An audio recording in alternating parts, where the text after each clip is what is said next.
The Texas Fair Defense Project was created to improve the fairness and accuracy of the Texas criminal justice system.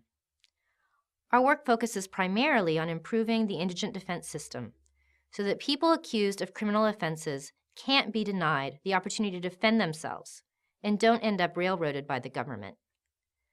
There are two components to TFDP's work to reform the indigent defense system. The first involves making sure that all people accused of criminal offenses have access to a lawyer to help them navigate the legal system, so that no one is pressured to plead guilty before having the opportunity to obtain legal advice. The second component involves making sure that low-income people who have a constitutional right to court-appointed counsel are represented by lawyers who aren't just window dressing, but who have the skill and resources necessary to really test the government's case. Texas has a long history of disregarding criminal defendants' right to counsel. Throughout the 1990s, it was very common for people arrested for a crime to spend months in jail and never be given a chance to talk to a lawyer, or to be represented by a lawyer who never read the police report or talked to a single witness. Some lawyers even slept through their clients' trials. The Texas legislature passed the Fair Defense Act in 2001 in an attempt to address these long-standing problems in the criminal justice system. This legislation requires Texas's 254 counties to radically restructure their indigent defense procedures. The Fair Defense Act creates a framework for reform, but it is dependent on county-by-county implementation. TFDP was created shortly after passage of the Fair Defense Act to leverage this historic opportunity to transform the criminal justice system. TFDP provides technical assistance to counties on how to comply with state and federal requirements involving the right to counsel in a cost-effective manner. At the same time, TFDP sues government officials who violate the Fair Defense Act and the right to counsel, and continues to advocate for additional improvements to Texas's indigent defense system in the legislature and before state agencies. TFDP focuses on the right to counsel because we believe it is the key to broader systemic reform of the criminal justice system. No matter what other reforms we achieve, our adversarial system of criminal justice will never work if one side is denied an effective advocate. For example, reforms to prevent wrongful convictions will be unenforceable if people accused of a crime don't have lawyers with the skill and resources to identify and challenge unreliable scientific testimony, suggestive identification procedures, or the prosecution's failure to turn over evidence that helps the defense. The U.S. Supreme Court has said that the right to counsel is the most fundamental right possessed by people accused of crime, because without counsel, all other rights are illusory. People untrained in the law won't know about their other rights, and they won't know how to assert them.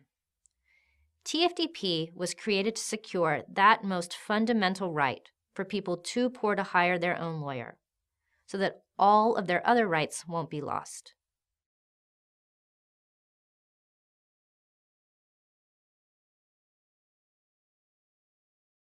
TFDP seeks to create a justice system in which people accused of crime are treated equally by the courts, regardless of their income level, and in which other actors in the criminal justice system, including defense lawyers, courts, prosecutors, and police, can be held accountable for their work.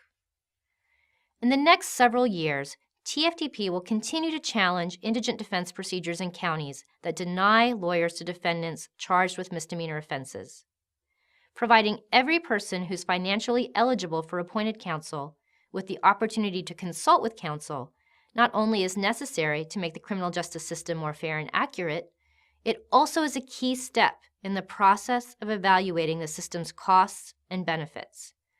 The marginal cost of increasing the number of criminal prosecutions will appear to be artificially low when the government is shirking its responsibility to pay for the defense costs that should be associated with each new case. Requiring counties to pay for these defense costs is an important way to put the brakes on explosive growth in the criminal justice system. TFDP also will continue to work with local jurisdictions to start new indigent defense programs that improve the quality of representation. These new programs, which include public defender offices and managed assigned counsel systems, provide lawyers with more training and supervision and greater support resources than do the traditional judge-operated assigned counsel systems that still are the norm in most Texas counties. These new programs also are able to provide much better data about the quality of their work and their case outcomes, and thereby provide greater accountability for taxpayer funds used to provide indigent defense services. In the longer term, we believe that the reforms we achieve in the indigent defense system will force broader improvements in the criminal justice system and force other actors in the system to do their jobs better. The current situation, in which defenders are so underfunded that people accused of criminal offenses go without counsel entirely, or are represented by lawyers who don't have the resources they need to do their jobs at the most basic level, has insidious effects on the overall quality of work performed by law enforcement, prosecutors, and the courts. Everyone is faced with overwhelming caseloads, and the pressure to cut corners is just too great if you know that the person whose role it is to check your work has been neutralized or eliminated entirely from the system. TFDP also aims to integrate our indigent defense efforts into a coordinated campaign to reduce overcriminalization. Aggressively enforcing the right to counsel will put increasing pressure on the criminal justice system's ability to maintain its current caseload level, which is so high that almost 5% of adult Texans are currently in prison, on probation, or on parole. The government is so far from meeting its obligation to provide low-income defendants with defense representation that the only financially conceivable way to fix this problem is to reduce the number of cases in the system so that there's enough money and time to allow defense lawyers, as well as the courts, prosecutors, and the police, to do their jobs well in the cases that remain.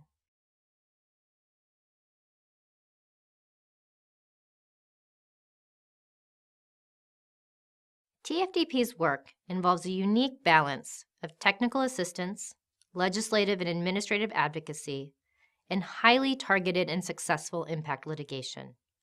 These programs together create an incentive structure that pushes jurisdictions to improve the criminal justice system in ways they have long resisted. TFDP has leveraged the opportunity for indigent defense reform that was created by passage of the Fair Defense Act in 2001 to achieve reforms that go far beyond the requirements of that legislation. In addition to requirements the Fair Defense Act places on counties, the Act, for the first time, set aside state grant funds to support indigent defense services. The state allocates most of these grants to per capita reimbursement of county indigent defense expenditures. However, through legislative earmarking and administrative advocacy, TFDP has helped build and protect a pool of money that is designated for model programs, such as public defender offices, that improve the quality of indigent defense services and provide greater accountability for those services. We also have played a key role in refining the priorities for these program grants. TFDP has also supported the creation of another pool of money to support technical assistance grants to counties that are willing to change blatantly illegal indigent defense policies. These two designated state grant funds constitute the carrot. A large part of TFDP's work involves offering technical assistance to help counties take advantage of these state resources, cure violations of state and federal law, and improve their indigent defense system. TFDP also collaborates with the Texas Indigent Defense Commission to develop model policies that provide additional tools to counties that are willing to reform their systems. So TFDP tries to rely on the carrot if we can, but we have a big stick at our disposal when that doesn't work. TFDP pursues a highly targeted and successful impact litigation docket that has given us tremendous credibility in counties far beyond those few we have sued. One of TFDP's cases resulted in a victory before the United States Supreme Court, and another has kept the defendants tied up in high-profile litigation for years. Our litigation success has brought a number of counties to the table that had initially resisted our overtures at cooperative reform. What makes TFDP uniquely effective with very limited resources is that, unlike advocacy organizations that do not have litigation expertise, when we encounter resistance, we are not dependent on getting legislators to tell recalcitrant jurisdictions that they really mean it this time. Nor do we have to get legislators to sweeten the financial incentives for compliance at a time when the state's wallet is firmly closed. And unlike many legal organizations that try to use litigation to achieve law reform, we are extremely strategic in our case selection, and we do not rely on litigation alone to obtain the objectives we seek. We have a diverse set of tools at our disposal and use them in combination to both push and pull jurisdictions toward transforming their criminal justice systems.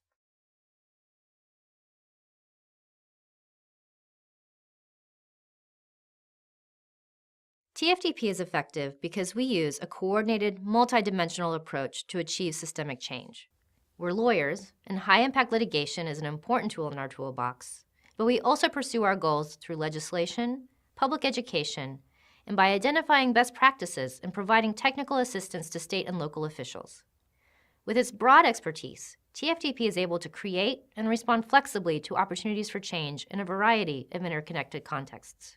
TFDP is able to achieve results when faced with very stubborn problems because we are able to apply pressure from many different angles.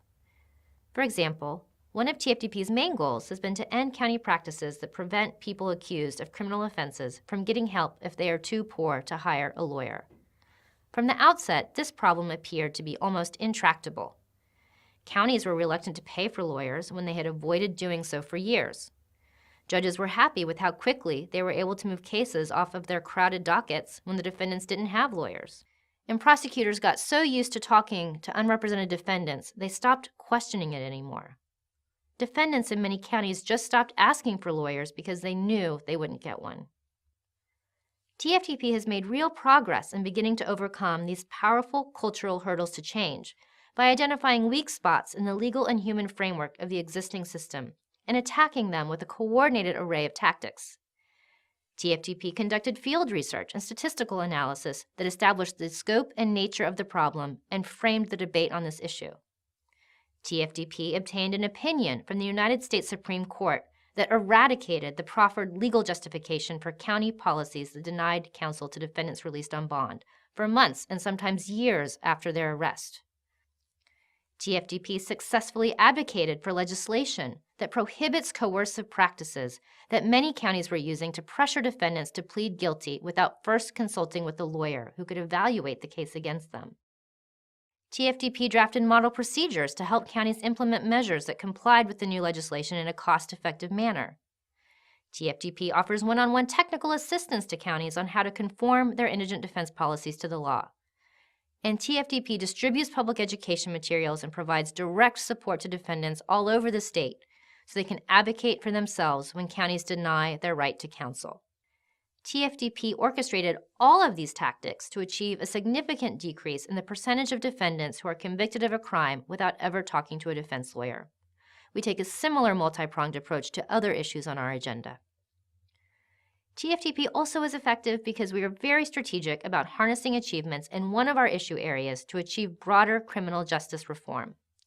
For example, another one of our major goals is to increase the number of public defender offices in Texas. When we first started working on access to counsel issues, we recognized that once counties appointed lawyers for more defendants, it would improve the cost-benefit calculation for starting a public defender office. That's because public defender staff attorneys can represent defendants for a fixed cost that does not increase with every appointment made. TFDP successfully pitched public defender offices to local jurisdictions using this angle, thereby leveraging the achievements of our Access to Counsel campaign to increase the effectiveness of our public defender campaign.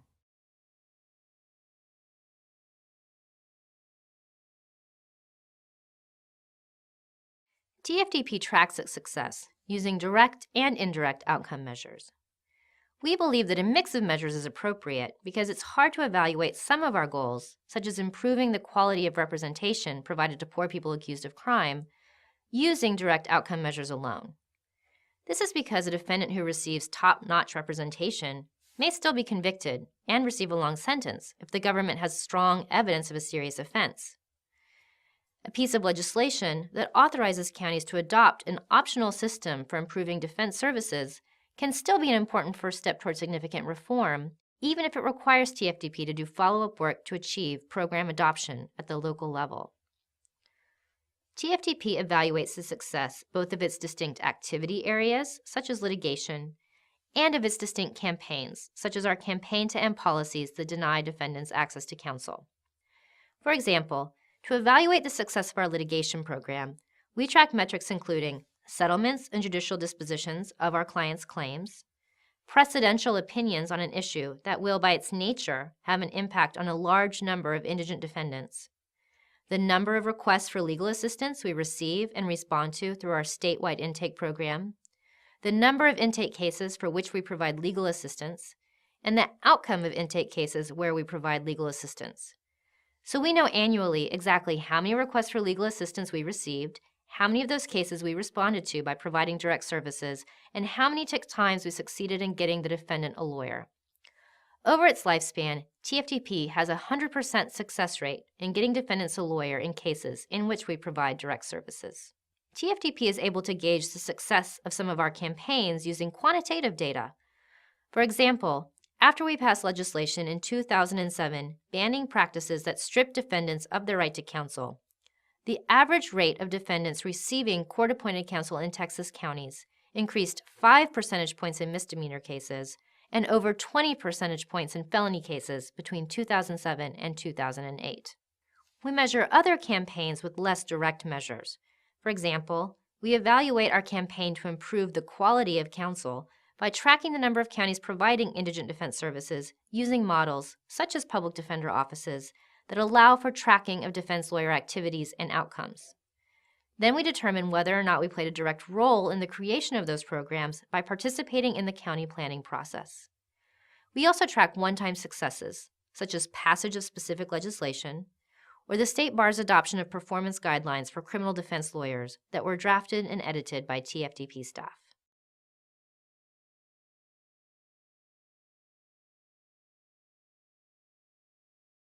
One of the obstacles that TFDP encounters when trying to build financial and political support for its work is that people often are unaware of how much the criminal justice system affects them and their communities.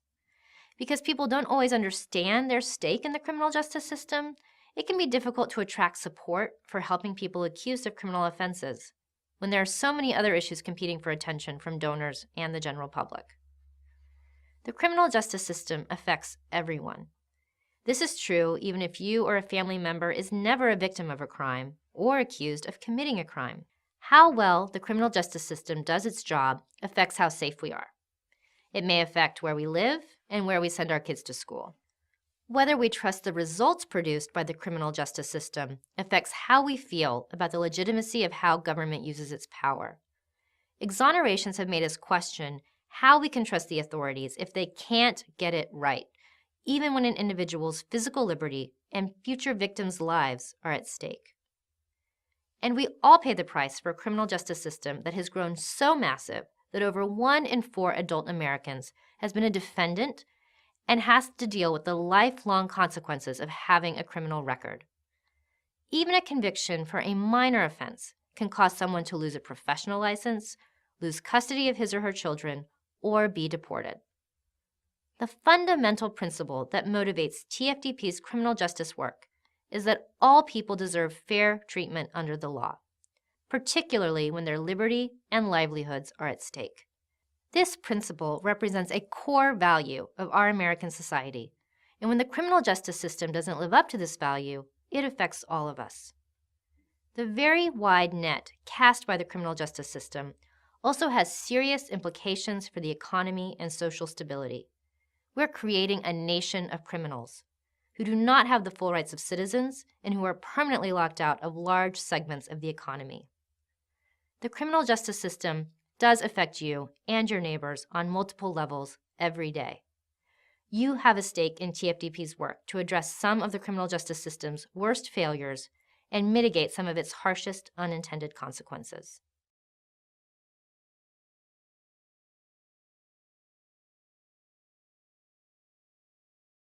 TFDP achieved its biggest victory in the courts when we prevailed in the United States Supreme Court in the case Roth-Gary v. Gillespie County. Our client in that case, Walter Roth-Gary, was arrested for being a felon in possession of a firearm, even though he wasn't, in fact, a felon. Walt asked for a court-appointed lawyer several times so he could clear his name as quickly as possible, but the county ignored his requests because it had a policy of refusing to appoint counsel until a defendant was indicted. Walt eventually had to wait over 6 months before he received a lawyer. And in the meantime, the pending criminal charges made it impossible for him to find a job, and he lost his home and his car. When Walt finally received a lawyer, the lawyer quickly cleared up the error in Walt's criminal record, and the charge was dismissed. The policy we challenged in the Rothgerry case was a very common issue throughout Texas.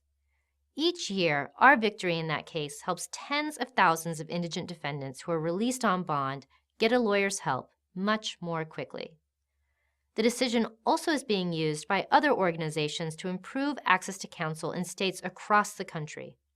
For example, Rothgerry is the basis of an ongoing constitutional challenge to a Colorado statute that requires a misdemeanor defendant to discuss a plea bargain with the prosecutor before they can request appointed counsel.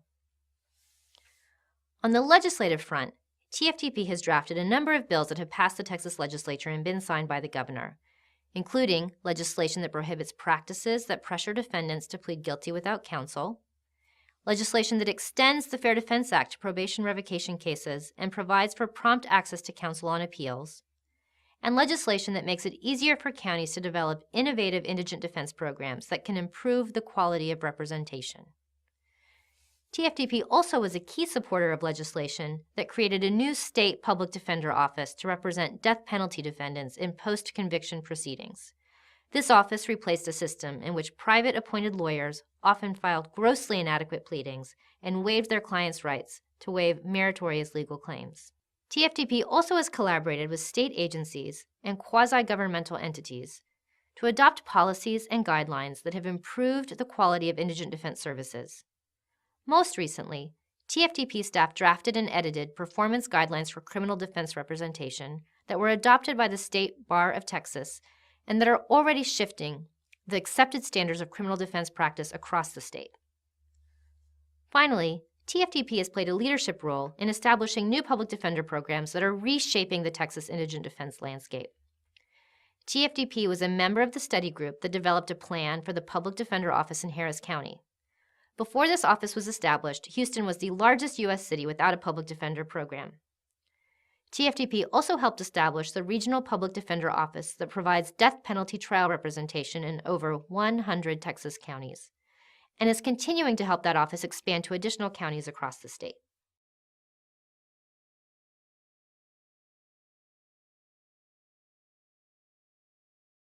The biggest challenge TFDP currently faces is that our work doesn't fit neatly into the cost savings model that dominates criminal justice reform efforts in Texas and throughout the country. Policymakers' difficulty in placing indigent defense reform within that framework threatens to marginalize TFDP's work and undermines our organizational sustainability. Right now, the majority of criminal justice funders and policymakers are focused on reforms to the back end of the criminal justice process.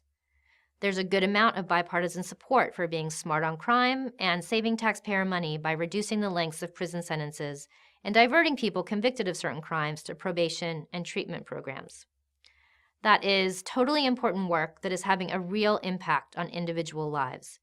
But its success in the political arena largely lives or dies based on whether specific reforms will save money without negatively impacting public safety.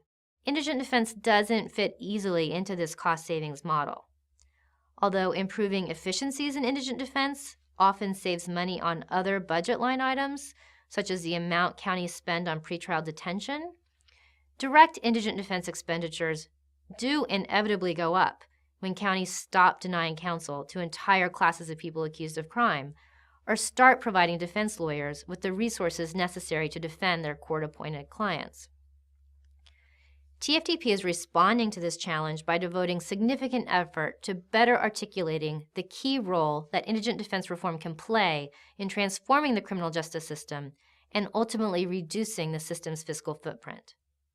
Our vision for reform seeks to address why too many people and too many of the wrong people are being charged with and convicted of crimes in the first place. In the short term, our approach may not save as much money as an approach that is primarily focused on mitigating the financial and human damage that has already been done by a criminal justice system that has run off the rails. But downsizing the criminal justice system and avoiding future damage before it is incurred will ultimately be a much bigger cost saver. TFDP's vision is based on 3 key propositions. First, we need to fix the criminal justice system so that it works better on the front end, before someone is convicted of a crime. Second, because we have an adversarial criminal justice system, the front end of the system can never work if one side doesn't have an opportunity to tell its side of the story or enforce other hard-won criminal justice reforms. And third, dedicated defense lawyers are in an ideal position to put the brakes on case volume by holding law enforcement and prosecutors accountable for their work. Everyone is overloaded, and the only way for all of the players in the system to do their job well is through a significant reduction in case volume. Right now, people get away with not doing their job well because defense lawyers aren't serving their function as a check on the system. Solving problems with the right to counsel is not the only way to improve the criminal justice system, but it is the linchpin to achieving systemic change that addresses broader problems with wrongful convictions and overcriminalization. TFDP's work is at the heart of where criminal justice reform efforts should be focused.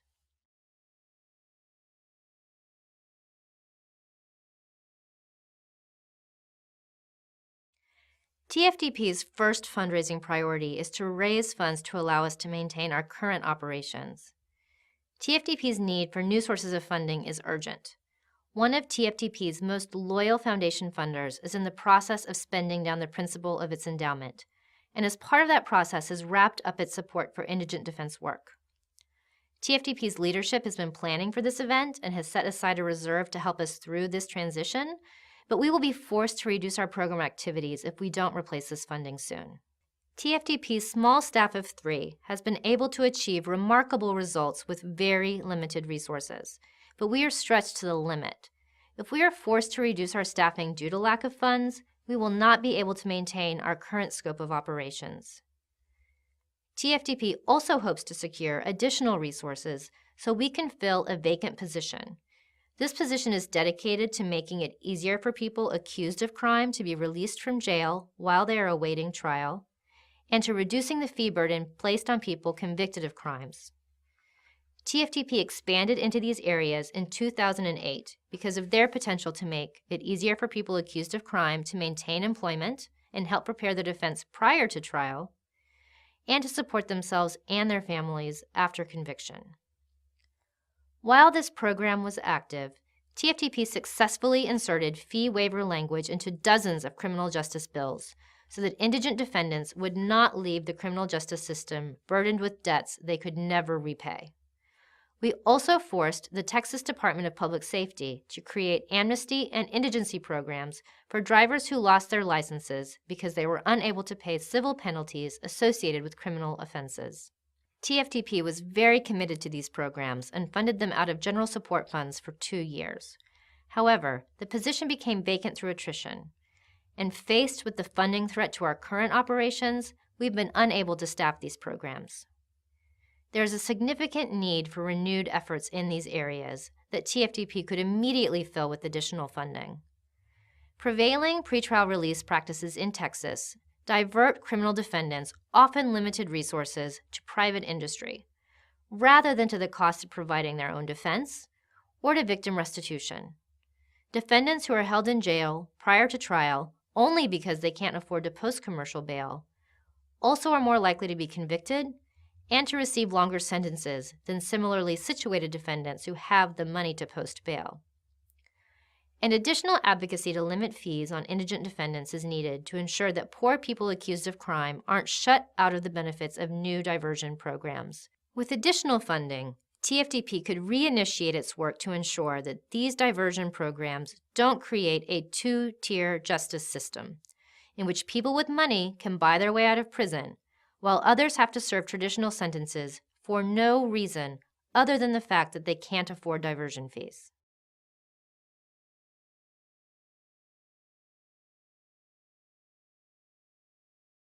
TFDP is well positioned to fill the gap in defense attorney resources revealed by the U.S. Supreme Court's decision in Padilla v. Kentucky.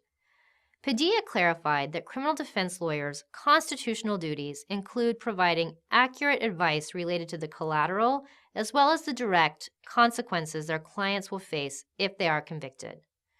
The decision endorsed what had long been best practice due to the fact that the collateral consequences of a conviction can include permanent loss of defendants' livelihoods or separation from their families.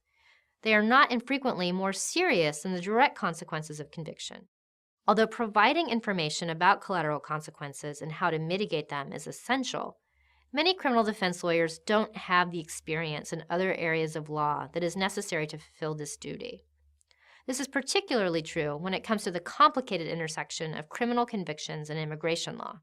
In states where indigent defense services are provided primarily by public defender programs or other centralized indigent defense programs, one or more resource attorneys with expertise on collateral consequences are hired to consult with other staff attorneys and help them meet their obligations under Padilla.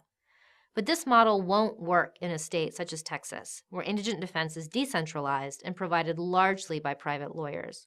Because of Texas's decentralized system, the best solution for making sure that defense attorneys are supported so that they can provide complete information to their clients is to establish a resource center that provides general information and case consultations on collateral consequences, and specifically on immigration consequences. TFTP is the obvious choice to be the home for this resource center in Texas, and we are very interested in pursuing this program if funding becomes available. TFTP has a well-established relationship with the criminal defense bar and already consults with defense lawyers on right to counsel issues. Helping lawyers provide holistic representation to their clients is squarely within our focus of improving the quality of representation provided to poor people accused of crime. TFTP also would like to help create a much-needed coalition focused on reducing overcriminalization in Texas. TFTP's mission would have to significantly expand in order for us to serve as the lead organization for this campaign. However, we believe we could play a key role in a coalition campaign targeting overcriminalization because our indigent defense work puts pressure on the system's ability to maintain its current case volume.